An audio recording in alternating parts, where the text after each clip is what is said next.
The 2020 election is upon us, and it comes at one of the most fraught times in recent American history.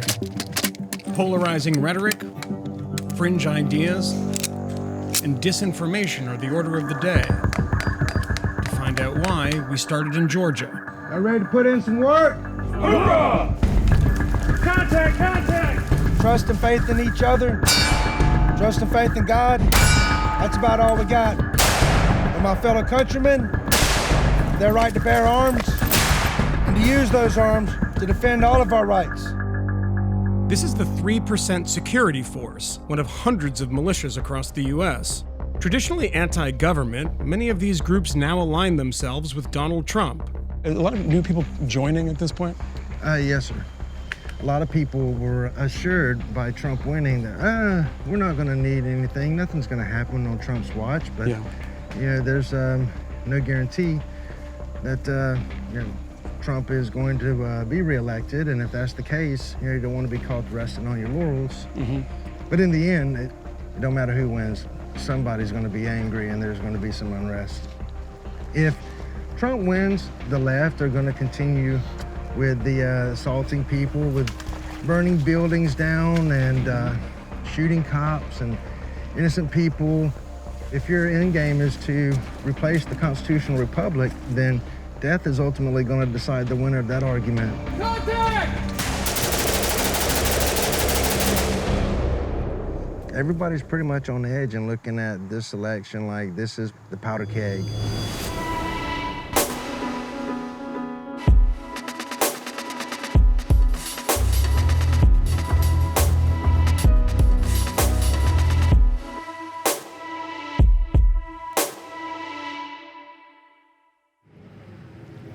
While we were filming with the 3% Security Force, news broke that seemed to confirm their worldview.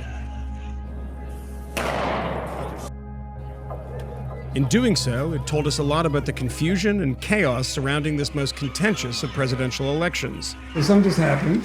Tell me what you know right now. We just got through receiving word that an Antifa BLM member just assassinated a patriot on the sidewalk in Denver, Colorado. There's not a lot of information. There is video coming out on Twitter, and you see in the video that you hear the gunshot, and then there's one man laying on his back. It turned out the gunman was not a Black Lives Matter protester. He was an unlicensed security guard working for a local TV station. But for General Blood Agent and his fellow 3%ers, the narrative was clear. The frequency of the violence has continued to escalate. It tells me that it's only going to get progressively worse until it'll descend into open warfare. You're ready to defend yourself with weapons? It's the unrest that's going to come, following the election where we would have to interject. And that's what it's been leading to. That's what word on the street is. You just connect the dots already. It's not looking good. People all over the place, that and you is say not peaceful. peaceful. Election years are always weird, but 2020 is proving to be uniquely so. The pandemic has triggered the biggest recession since the 1930s. And the president's poll numbers, which had been middling in the spring, began to tumble when the killing of George Floyd sparked national protests and the COVID death toll showed no signs of abating. But Trump has come back from the electoral brink before. In August 2016, trailing Hillary Clinton by double digits, he tapped political hitman and hard-right media guru Steve Bannon to revive his flagging campaign. Trump's message got darker, and Clinton's lead quickly narrowed. This American carnage stops right here and stops right now. Despite Bannon's role in Trump's victory, the president ousted him in 2017. But Bannon, who most recently garnered headlines when he was arrested and charged with conspiracy to commit wire fraud and money laundering, still exerts huge influence in Trump world. We sat down to watch the vice presidential debate with him in what he calls his DC war room. Is a great insult. There's a fly who just landed on his head, by the way. A fly just landed on Mike Pence's head. I'm the only one on this stage who has prosecuted the big banks for taking advantage of America's homeowners. I'm the fly's still there. Is it stuck? Unfortunately, that's going to be the meme. It is going to be. 1,000%. Break the internet. That fly's going to get a manager after this, an agent. Yeah. There he goes. He's had enough of this debate. So this time, 4 years ago, where were you? Trump hotel in Vegas, just the candidate Trump and myself, and I think maybe Hope. But you couldn't have imagined how American voters would respond to somebody as kind of undisciplined as Trump. And I think it's undeniable that he's undisciplined. But I'm not so sure the undisciplined nature. The only thing we had to do in the debates was give people permission to vote for him as commander-in-chief. Remember, she had been practicing for this since she was 6 years old. She was always going to be the policy wonk. It was to stand up there and not be as detailed in policy, but just let them see you as President of the United States. Remember, when I first stepped on, I said, let's get the mic out of the media's hands. Let's get it so it's visuals. People can see him as president, because we gotta give people permission to vote for him. Because remember, he was the first person in American history never to be in the military or never be an elected official. And that's why we went down to Mexico and had him on the stage with the president. That's why we went to Flint, Michigan, where she wouldn't go. Go to places she wouldn't go. And let's scale this thing up. So I step in August, he's 8 to 14 down. But the whole point was to do it in chunks. Let's get down within margin of error. We just got to do this week by week and take bites out of it, right? What happened is Monday the 27th, we were up, but in the margin of error. And I mean, people went through a full meltdown. He had closed the gap in 6 weeks, and now it was game on. But look at where we are now, 4 years later. Yep. And you have these polls that, you can distrust them and say, I've heard a lot of Republicans say this, 14 points up nationally, but then we get another poll that's 16. I mean, these might be outlier polls after the debate, but it's not looking good. I think they may look back over the campaign about why they're out of cash now, or why they're hurting for cash now. Given money that was spent early on these persuasion ads, particularly in the suburbs, with suburban moms. Don't let this nightmare come true. I said, you're looking at the wrong election. You're looking at 16, you're not looking at 18, okay? So running a bad campaign so far. I'm not saying they run a bad campaign. I think they misallocated resources in the spring that could have been used for something else now, which is all ground game. This will come down to who can deliver the lower propensity and mid-propensity voters. Trump's policies, I think, play very strongly, and I think you're starting to see it in Hispanics. This is why there's some polls that show Trump at 40, 41, 42%. That could be the ticking time bomb here for the Democrats.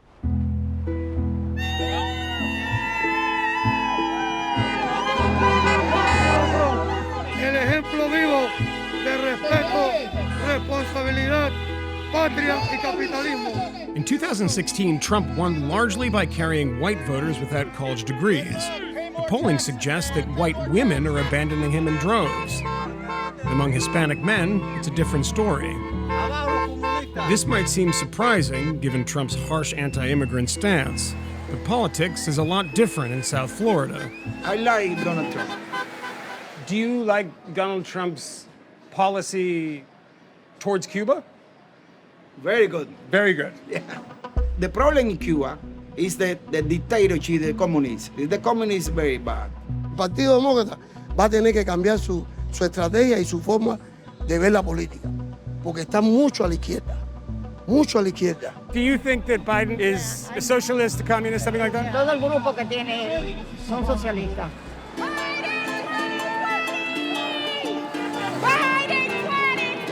Latinos make up a fifth of registered voters. Most are Democrats. Florida is arguably the most important swing state, and tempers are flaring on both sides. How many comunistas have you got so far today? 4 or 5. 4 or 5. You can criticize Joe Biden and Kamala Harris in a lot of ways, fine. The charge that he's a socialist is so odd to me, and especially when it comes from people that actually experienced it in a real world way. To me, that's bizarre. Joe Biden is not a socialist. You look at it and you can tell the guy is not a socialist. He's not even a social democrat. That's the thing, it doesn't mean anything. Outside Havana's presidential palace, hundreds of thousands rally at the call of revolutionary leader Fidel Castro. Look, when Castro took over, he didn't say he was a communist. He didn't say he was a socialist. When the revolution happened, a lot of it was covert and neighbors turning against neighbors. That's why I think Cubans now are so paranoid. We live in a city where where the wave of every failed government lands on our shore. And we've inherited all the trauma. Many Latin American immigrants come from countries that are less than democratic, and so-called low-information voters can be vulnerable to conspiracy theories. Evelyn Verdilla is a Democratic strategist who works with Florida's Latino communities. I see a large amount of massive disinformation in Spanish happening right now, and it's been happening in a stronger way for the last 4 months since the coronavirus pandemic started. In Latin America, you have two ways to run campaigns. There's two social media platforms. One is Facebook, and the other one is WhatsApp. Well, we know that a lot of people who have WhatsApp here in the United States, usually because they are people who have family in other countries. They take a chat, and like they do in Latin America, they place a name to it that really impacts them or that they're interested in. One started in 2016, which was called Defense of Human Rights. Sounds good. Sounds good. A friend who's in that group sent me a video in Spanish of the militiamen of Trump. Estos grupos comunistas se van a enfrentar a una milicia fuerte y armada. And they're saying in Spanish, thank goodness for the militiamen in Trump in Kentucky, because they're going to go out there and defeat these communists. Is that supposed to make you want to vote for Donald Trump or vote against him? Well, if it's voting against communists, it's using this message for anyone who fears communism or escaped socialism or dictatorships in their countries. Which there's a lot of that here. Yes. If it's not dictatorships, they have escaped violence. And they don't want to live it again. Because it seems like a lot of the politics of Latin America is being imported to Florida, and that is affecting how people are voting in the American election. Well, as I say, and what my colleagues say, Latin American politics is domestic politics in Florida. CNN should be ashamed of itself having you working for them. You are the enemy of the people. Go ahead. I think that no matter where you come from, when you see someone calling the media the enemy of the people, using the White House to do a campaign event. We're here and they're not. And we saw pictures all over here in Florida from Venezuelan Americans saying, I remember when Hugo Chavez did that. I mean, for me, that was astonishing. It's something that you've seen before.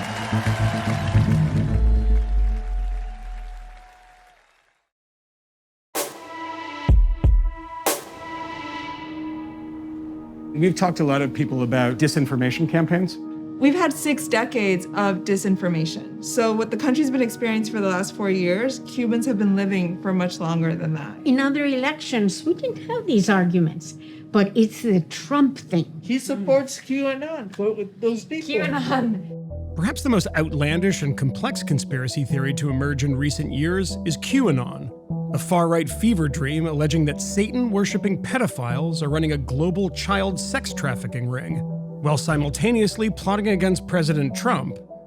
I know nothing about QAnon. I do know they are very much against pedophilia. I see QAnon stuff here, and I see the articles that it's just ramping up, and people pledging their allegiance to QAnon is completely terrifying.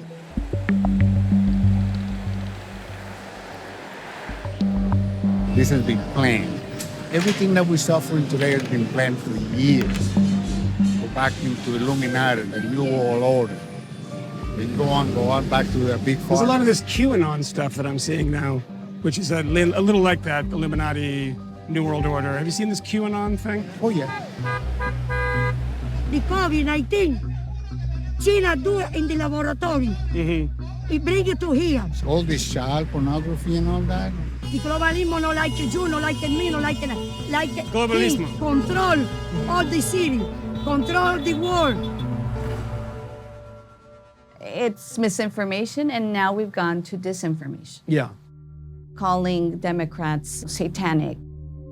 They're always making connections between even like the Pizzagate and all this crazy, insane stuff. There's a video, and it shows the United States, and it goes into fire. And then there's the face of President Obama speaking with fire behind him. And then it goes to Senator Harris, to the Vice President Joe Biden. And it's bizarre. But that should be allowed, right? I mean, they should be allowed to espouse stupid views, right? But should you have a responsibility when it's clearly not true?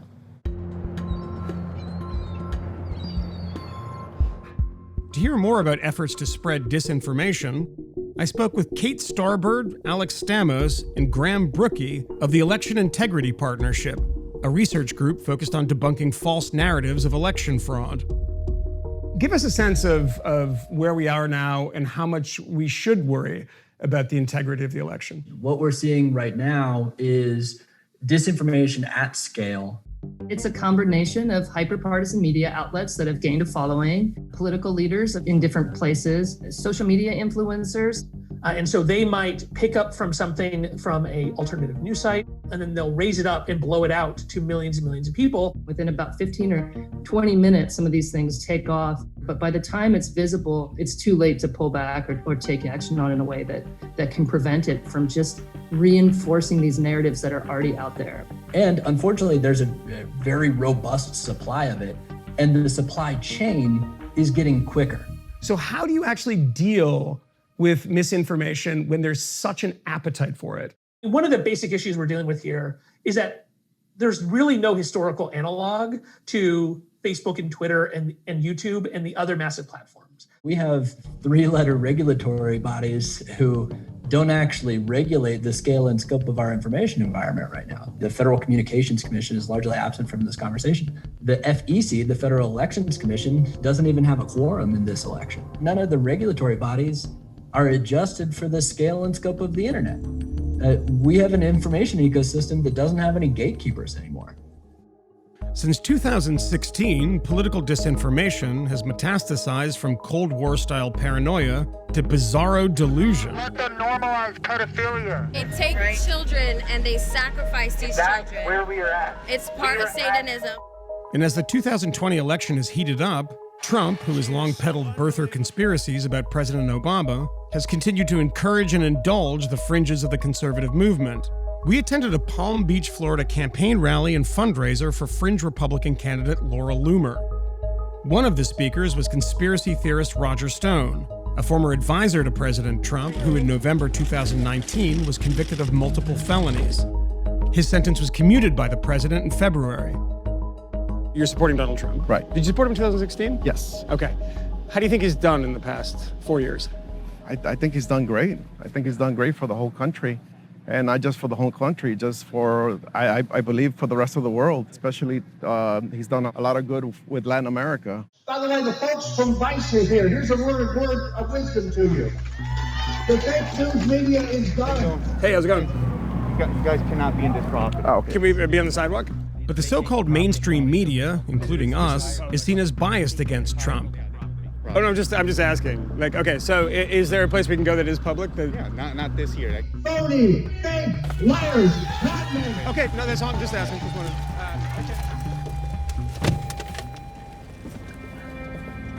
One of the things about covering Donald Trump is that being a member of the press is being an enemy to everybody in the room. And this is what happens in the 2020 election. We are agents of disinformation, according to them. It's the American people are being misinformed by the disinformation of places like CNN and Vice News. I heard multiple people talking to me about QAnon, and it was at two Trump events and then one random person was a Trump supporter. What is this? How did it kind of? I don't really know, but here's what I think. Why does it exist? I think it exists because we don't do a good enough job. My theory from day one of deep state and all this stuff, there are no conspiracies, but there are no coincidences. So you think that the broad discussion of deep state is kind of kooky? It's not deep, it's in your face. There's a Comey, Clapper, Hayden, and Brennan. The national security apparatus has made a decision that the post-war international rules-based order is the system. Right? In the party of Davos, that's the economic system, that's the political system, that's the security system. You know that kind of sounds like a conspiracy theory, right? What do you mean it's a conspiracy theory? It sounds like a conspiracy theory. Stop. It's not a conspiracy theory. I'm not saying no, it is or it isn't. It's not a conspiracy. It's not a conspiracy theory. But I'm just connecting dots for you, bro. Wait.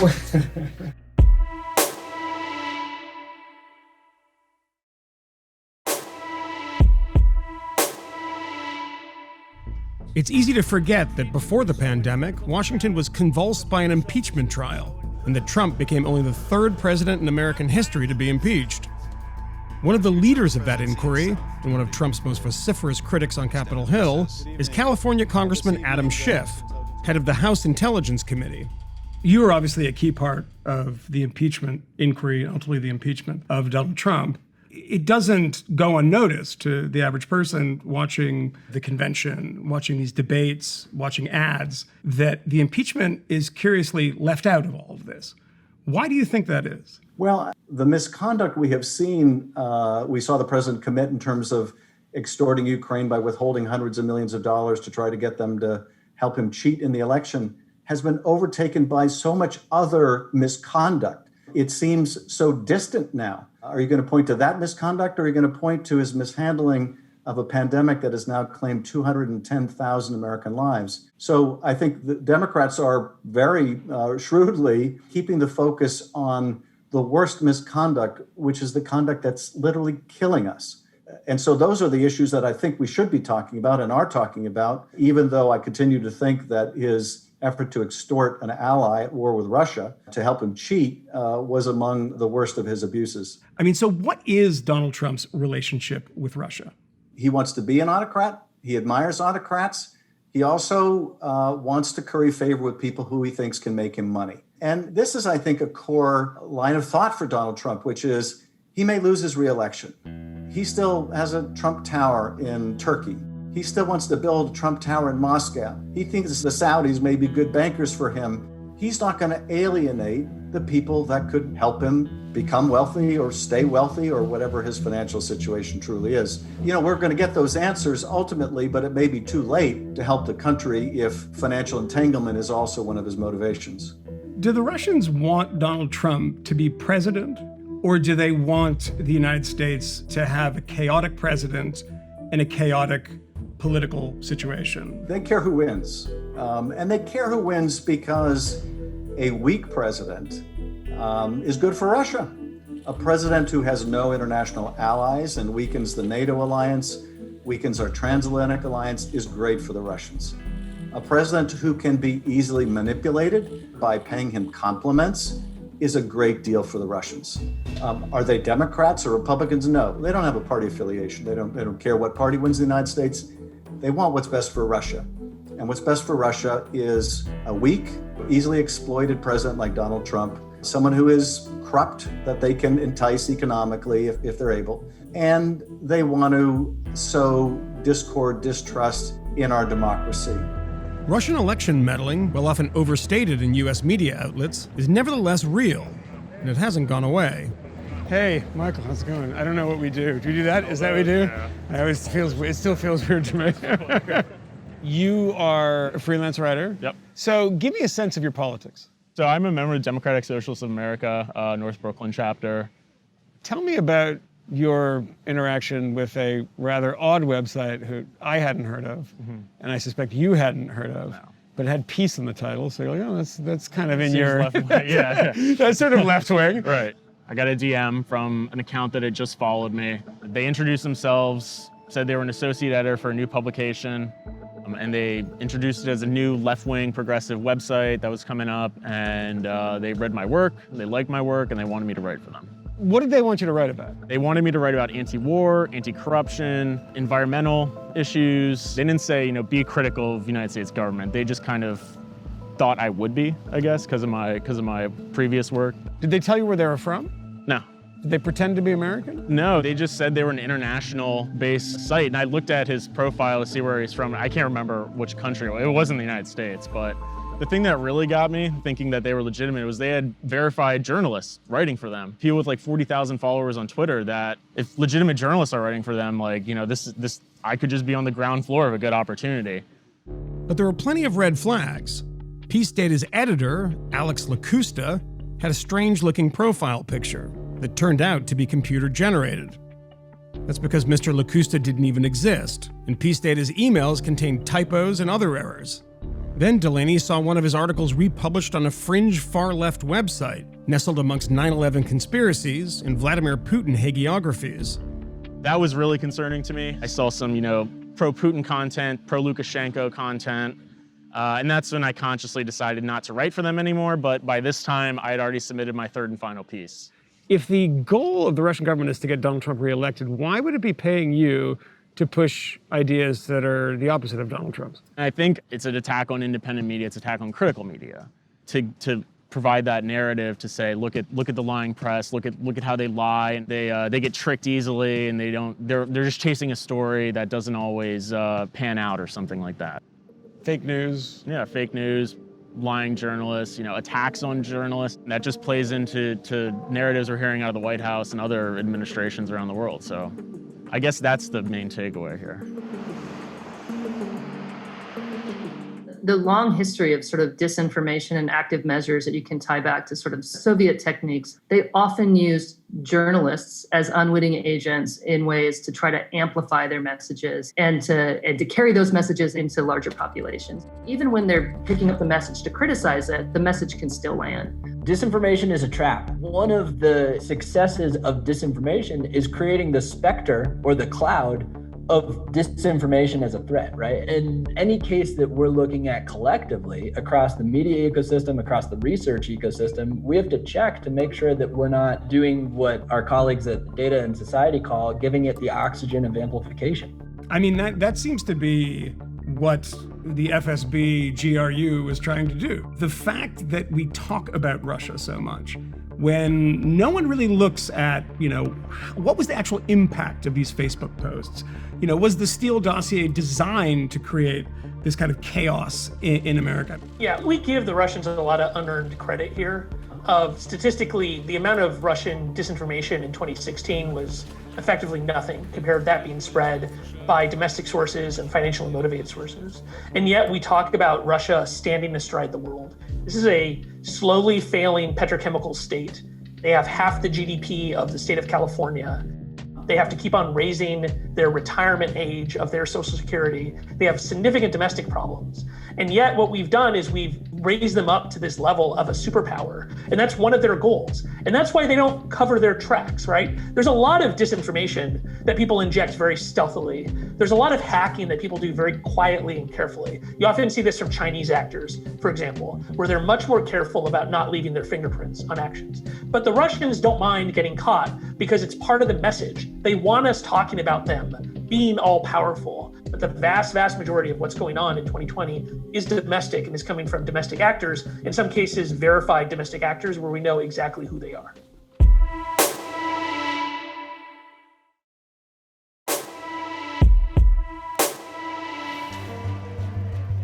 In the aftermath of George Floyd's death, polling showed that almost 70% of Americans had a positive view of Black Lives Matter, while Trump's already shaky favorability rating was cratering. But as the summer progressed and peaceful protests occasionally gave way to looting and rioting, those numbers started to reverse.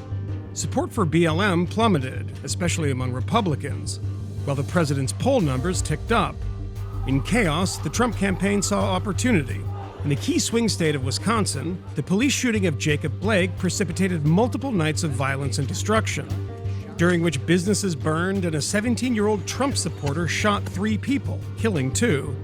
The shooter, Kyle Rittenhouse, claimed self-defense and quickly emerged as a folk hero on the right. The president would channel his inner Richard Nixon. In a nation on the brink, he was the law and order candidate. Sahil Kindri is a Kenosha car dealer. Tell me what happened. Give me a kind of a play-by-play of what happened that evening. Basically, we got a call from the fire department around 5:11 a.m. and said, "There's a car lit up on fire. Please help, please help. The flames are touching to the sky. You guys need to come here and help." They said, "I'm sorry, we're trying to protect the municipality courthouse. We cannot come. You guys are on your own." That's the answer we need from the police department, why they declined to come. You're pretty pissed off at the local authorities. Pissed off is the wrong term to use.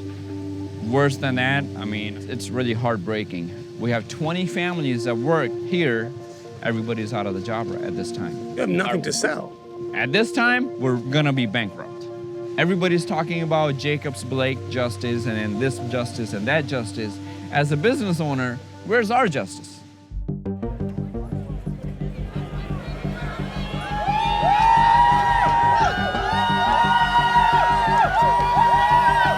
In 2016, Donald Trump was the first Republican to win Wisconsin since Ronald Reagan, but he did so by less than 1 percentage point. So winning over undecided voters here is essential.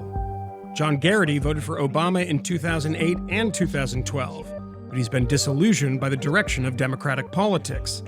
So what have your impressions been of Trump in the past, 4 years? I think in the beginning, I just looked at him as a joke, come on, this is what America has to offer. And then time went on, and it wasn't really Trump doing things that turned me on to him. It was what the left was doing that was turning me off to them. Yeah. We always seem to get a history lesson from the left, there's a big systemic racial problem in America, and it's not gonna get fixed unless you choose a Democrat. When did you sort of change, or start thinking that you were going to vote for Donald Trump? I would say about probably a month or two ago. I just don't believe there's systemic racism right now. I like law and order. I don't like having chaos all over it. And it seems like the left likes a little bit of that. If it wasn't for the George Floyd killing, which kind of kicked off all these protests nationwide, would you be leaning in this direction? Because your timeline, you say a couple of months. It seems like it was around that time that you started rethinking It's a good question. I would probably still be, I probably would still be leaning to the left a bit. I consider myself center left. I'm just shifting a little bit to the right now. I'm not happy about it, trust me. I'm not jumping to the polls to vote for Trump.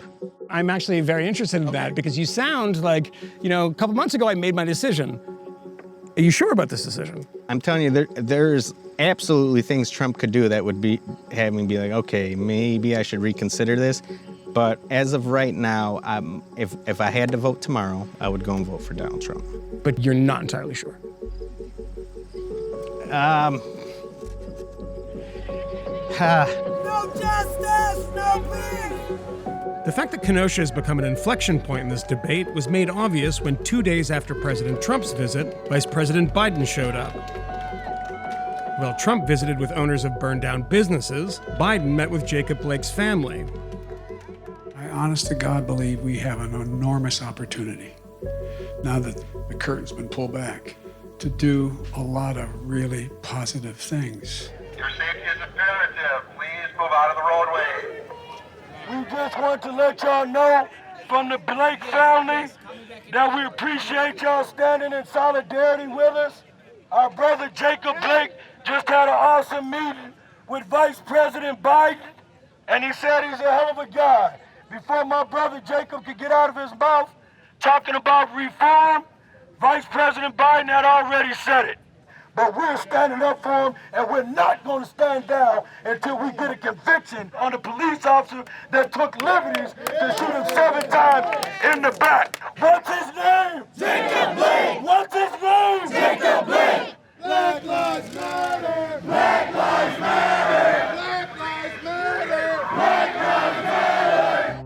The polling bump that Trump had hoped for in Kenosha never materialized. In fact, it went the other way. Biden has since increased his lead in Wisconsin and nationally. That's another potential turning point that didn't turn. That whole law and order thing had such a discordant quality to it, both because he was egging on the violence, but also because he was engaged in such lawlessness himself. The Republican convention on the White House grounds was unlawful. And it wasn't by accident. It wasn't like this was some incidental consequence of him wanting the White House as a backdrop. The lawlessness was the point. He's proud that he can get away with it. He thinks his supporters like the fact that he has nothing but contempt for the rule of law, which is an odd thing for someone running on a law and order platform. But it's actually quite consistent with autocrats and would-be autocrats around the world. They make the argument that they alone must be above the law and order to preserve the law and order.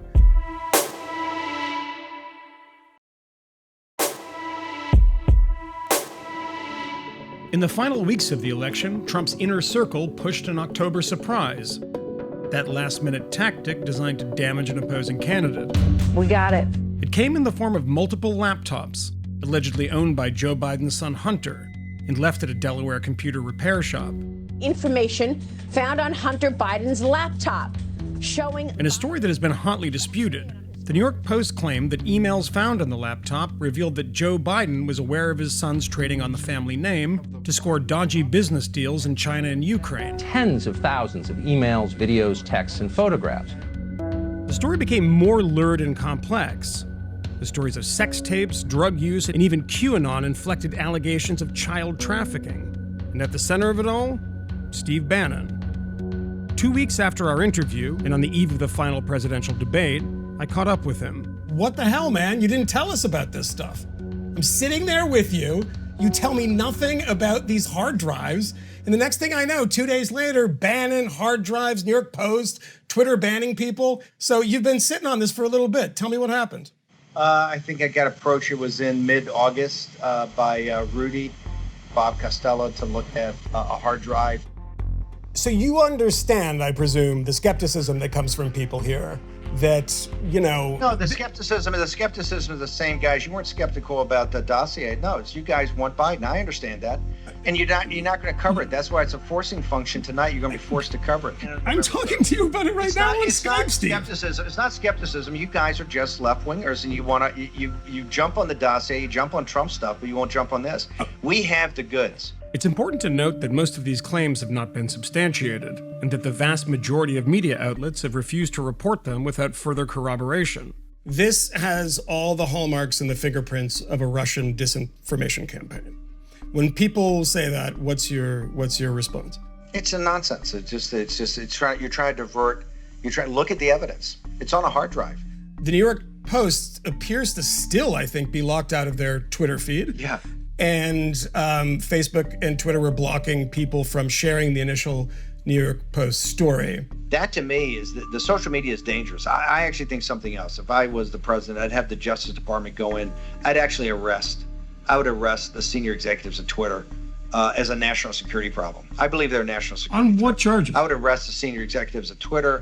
You want to arrest Jack Dorsey? I don't think Jack Dorsey and a bunch of Democratic operatives out in San Francisco should have that power. And I would go out and basically seize control of these companies until we could turn them into public utilities. You can hate them, Steve, but it sounds slightly authoritarian that you want to arrest them, seize their companies, and break them up. What's more authoritarian than what they've already done? They're a private company. I'm trying to protect the American people. These people are dangerous. They can basically determine who can speak and who cannot speak. The idea of arresting Jack Dorsey is completely psychotic, Steve.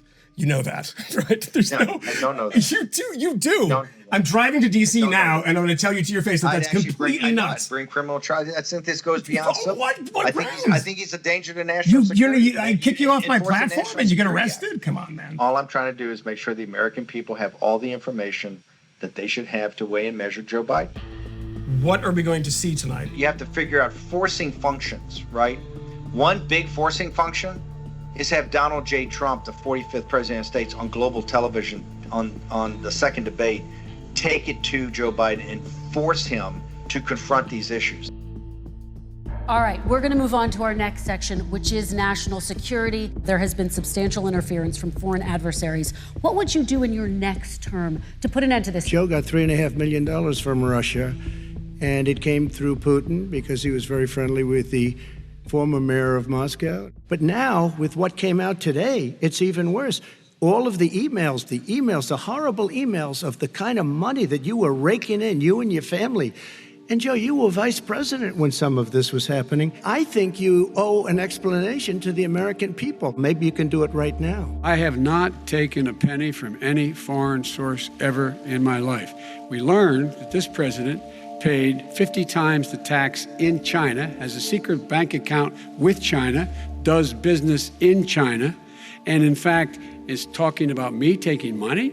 I have not taken a single penny from any country whatsoever, ever. Number one. Number two, this is a president, I have released all of my tax returns, 22 years, go look at them, 22 years of my tax return. You have not released a single solitary year of your tax return. What are you hiding? Why are you unwilling? The foreign countries are paying you a lot. Russia's paying you a lot. China's paying you a lot. And your hotels and all your businesses all around the country, all around the world. Release your tax return or stop talking about corruption. Trump's attempt to throw Biden off didn't seem to work. Anticipating this line of attack, the former vice president turned corruption accusations back at Trump, and post-debate polling showed little movement in voter preference. The campaign was running out of money, ideas, and time.